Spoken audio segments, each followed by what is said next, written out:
We're going to just go ahead and just jump right into some things. Now, I'm calling this class Keys to Unlocking the Old Testament. Basically, that's what we're going to be talking about. We're obviously not going to be able to go through verse by verse through the Old Testament, because obviously that would take a long time. There's 930 chapters in the Old Testament, right? So if I taught all 930 chapters, that would be like 5 chapters a minute.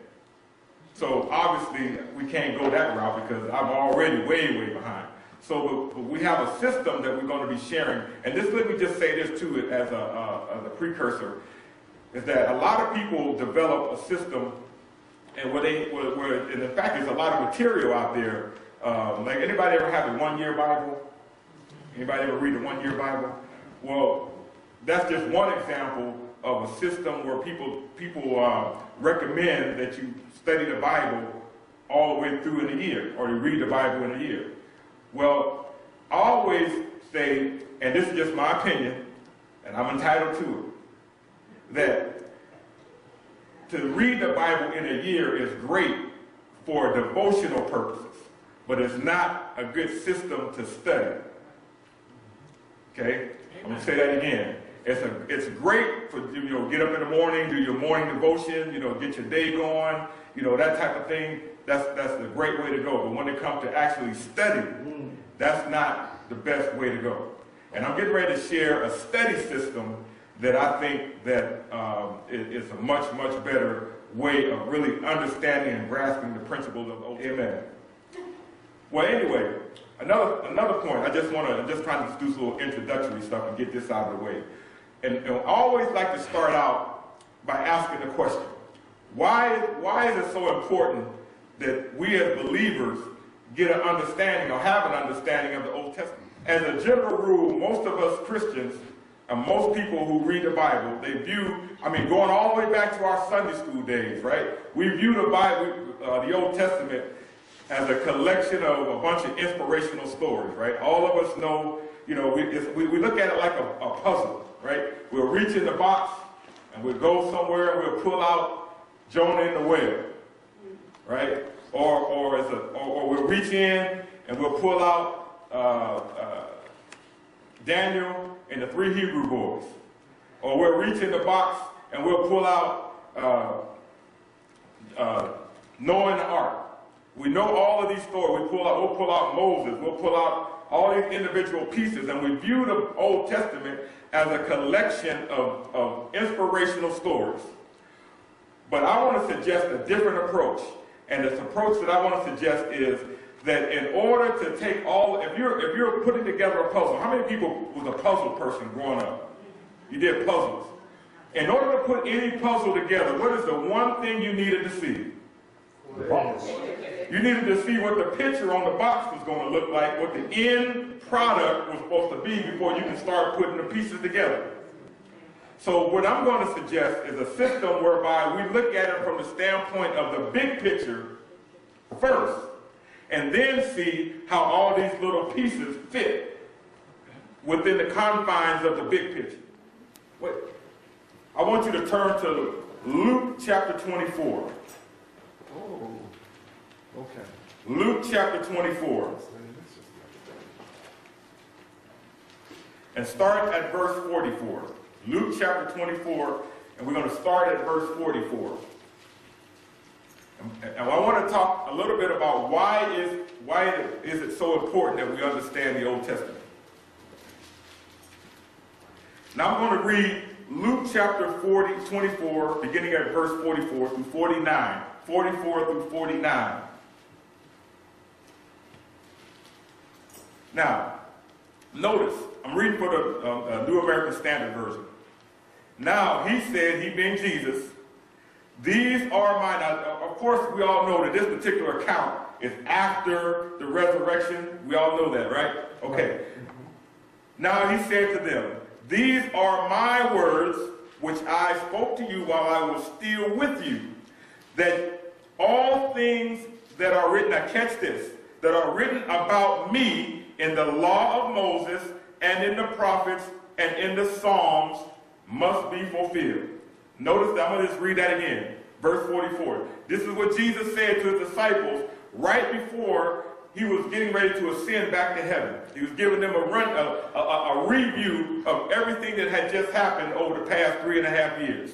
He said, "These are my words which I spoke to you while I was still with you, that all things which are written about me in the law of Moses and in the prophets and in the Psalms must be fulfilled." Then in verse 45 it says, "Then he opened up their minds to understand the scriptures." That's another key verse. Underline that verse. He opened up their minds to understand the scriptures. And he said to them, verse 46, "Thus it is written that Christ..." Now where was this written at? New Testament. Where? In the New Testament. Somebody see, Aaron, all y'all flunk. Where was this written at again? In Moses. In the law of Moses. The prophets in the Psalms. And in the Psalms. All right? All right, pay attention. All right. "Thus it is written that Christ would suffer and rise again from the dead the third day, and that repentance for forgiveness of sins will be proclaimed in his name to all the nations, beginning with Jerusalem. And behold, I am sending forth the promise of my Father unto you, but you are to stay in the city until you are clothed with power from on high." Now, notice this again. Jesus, point number one, why is it important that we understand the Old Testament? Because Jesus Christ himself used the Old Testament to teach about himself. Right? Does that make sense? Yes, it does. So in other words, there was no Matthew, Mark, Luke, and John at the time when Jesus said this. There was no Romans. There was no 1 Corinthians. There was no Hebrews.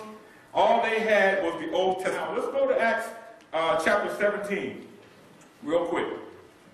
This is reason number 2. Reason number 1 was that Jesus used the Old Testament to teach about himself. Reason number 1. Reason number 2,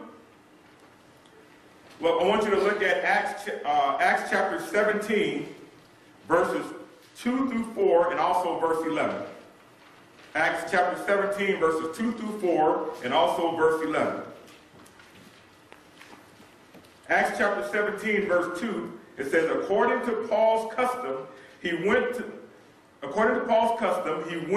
to them, and for 3 Sabbaths reasoned with them from the scriptures. Notice that. Now, this particular account is the account when Paul was in Athens, is the account we're all familiar with, and Paul began the debate and with the philosophers of Athens, the Stoics and Epicurean philosophers, and it says here that he reasoned with them from the scriptures. Now, here's the question. When he was reasoning with them from the scriptures, what scriptures was he reasoning from? The Old Testament. He was reasoning from the Old Testament. Why? Because the New Testament didn't exist yet. So the Old Testament was all that they had, and it was where they got all of their information, all of their revelations from. Okay? Now let's jump ahead to verse 17. And this is one of my favorite verses in the Bible. Acts chapter 17, verses 11. It says, now these were more noble-minded than those in Thessalonica. Now these are saints in Berea, because Paul was on his missionary journey. He had left Thessalonica, and now he's in Berea, ministering in Berea. Notice what it says in verse 11. It says, now these are more noble-minded than those in Thessalonica, for they received the word with great eagerness, examining the scriptures daily to see whether those things were so. And the King James says they searched the scriptures daily to see whether those things were so. In other words, when Paul was laying stuff on them that was so heavy, they ain't never heard that before, so they had to run back home to see if that was really in the Bible. Right? But what were they running back home to search? They was running back home to search from the Old Testament. So the Old Testament was paramount in the life of the early Christians. It was paramount prior to, of course, the life, which we'll talk about in another class, the life of Paul. It was paramount prior to that. So, again, what this course is about, that was just my introduction, by the way. So what this little quick mini version is about is a system that how you can actually get a better grasp and understanding of the Old Testament. All right? And not only that, I'm hoping that somebody will be like those Bereans. That's what I really, that's my target goal. I want to see people, I need to go back and to see if that's really right. Challenge me on it. Okay? Now, the system is involved, what I'm going to be sharing, is involved with what we call studying what we call the 11 foundational books. How many was in my class when we were doing this here and you remember some of this? All right. First thing I want to talk about is how many ever noticed or really actually paid attention to the fact that the Old Testament was not actually recorded or actually written in chronological order? We've all noticed that, right?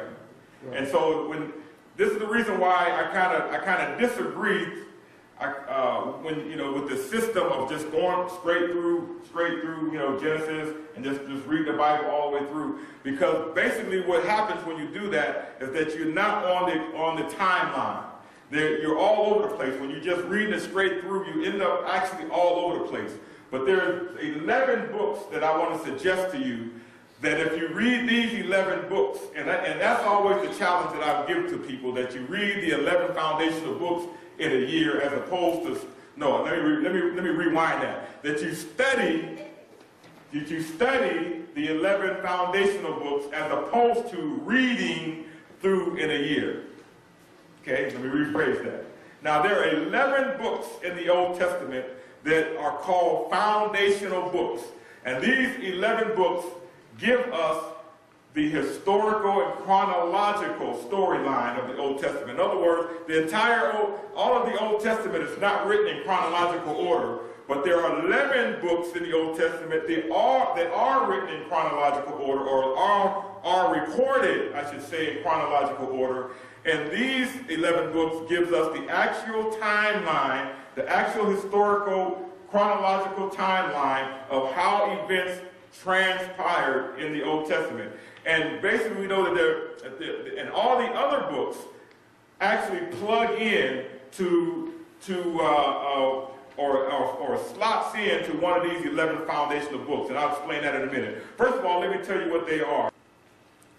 Genesis, Exodus, Numbers, Joshua, Judges, 1 Samuel, 2 Samuel, 1 Kings, 2 Kings, Ezra, and Nehemiah. All right? Genesis, Exodus, Numbers, Joshua, Judges, 1 Samuel, 2 Samuel, 1 Kings, 2 Kings, Ezra, and Nehemiah. So basically what I do in this course is, rather than teach the Old Testament all the way through, I teach these 11 foundational books, and then I'll plug in where the other books supplement one of these 11, because these 11 books give us the historical timeline of how the events actually happened. There we go. Now, Genesis, Exodus, Numbers, Joshua, Judges, 1 Samuel, 2 Samuel, 1 Kings, 2 Kings, Ezra, and Nehemiah. All right. Now, why do we call these foundational books? All right. Everybody turn to the book of Ruth. Turn to the book of Ruth, chapter 1 and verse 1. Turn to the book of Ruth, chapter 1 and verse 1.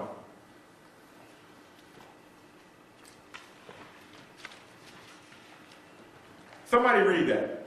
The book of Ruth, chapter 1 and verse 1. Whoever gets it. In the days when judges ruled, there was famine in the land. Okay, stop right there. Notice that what it says. It says that in the book of Ruth, chapter 1 and verse 1, we read these words, in the days that the judges ruled. What does that tell us? That tells us that the events that's about to be described in the book of Ruth actually occurred during the time when the judges ruled. So in other words, the book of Ruth once you get down and start teaching the book of Judges, the book of Ruth would slot in to the book of Judges. All right? The book of Ruth would slot into the book of Judges, because Ruth actually occurred during the time when the judges ruled. So the period of the judges was around 335 years. That was about 335-year period. Sometime during that 335 years, where the judges ruled,